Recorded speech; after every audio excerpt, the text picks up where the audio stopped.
Manje baba Mchunu uma uhamba uthi umama uma uhamba nebonus umama uzodlana nabantwana. Hey, ukudideka ke kwasemhlabeni. Hayi ukudideka baba, ngifuna ukukhohlisa ukudideka. Hayi ukudideka lokho.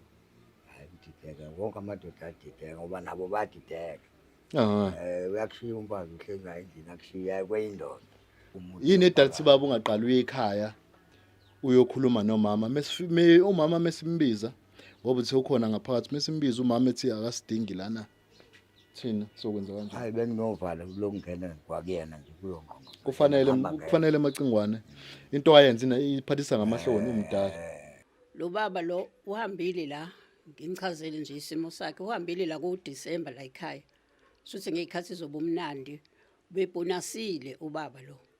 la isebenza khona semese bonasile salinda phela ukuthi ubaba uzobuya abuyele ekhaya nemali ukuthi kuzothengelwa ingane ukudla kwaKhisimusi ingubo yonke into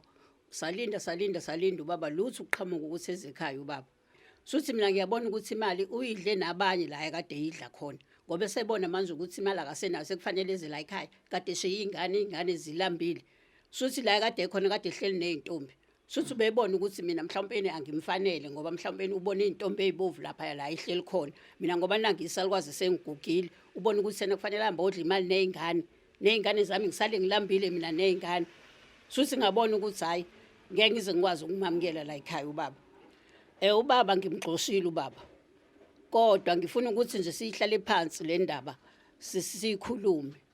ngithe nje akangangeni la endlini singayikhulumile le ndaba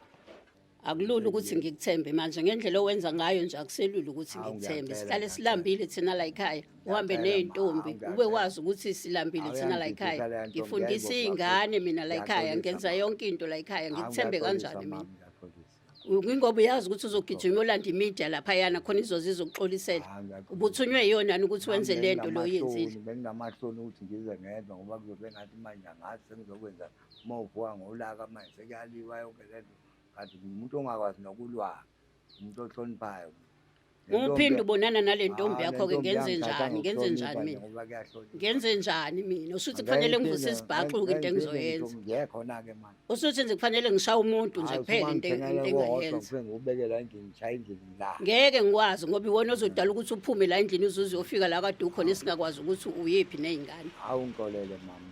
uyoyileka nini leli jiki lakho liphuzayo awuzozama uzobiyeka nini lokutshala ngoba phela ibona lobo bona izinto ukube ufike la ekhaya ke sekukhona omunye ubaba ubuzokwenza njani wona phela ubuhambile intombini udinwa kakhulu ke lapho bezoba wena unecala belapha indodini udinwa yini ngoba sizobe senza into efanayo nje ayilobolanga phela indoda ngalobola la ekhaya phela angithi nawe uyaphuma uyahamba la ekhaya ushuthi nami kufanele ngiphume ngihambe suyobona ngeenkomo nami sengilotsholiwe seyibuya inkomo zakho inkinga nje nami futhi ekhaya ngeke kwenzeke phela lokho angithi uyazi na ukuthi seku 50-50 phela manje fanele senze into efanayo ngicela ungithakazeleke uzisho zonke ithakazelo ngaqolisa masha tumakude awungaqolisa ngenza isilimo awungaqolisa ngelinye ilanga bhasopo ngelinye ilanga nje ngikobile ngicela ungibheke kahle ungibuke kahle ungibukisise ukuthi ngimnyama kusho lutho lokho ngoba wena usuthanana nezintombi ezibovu umuntu bana phinde kokugcina namhlanje ngci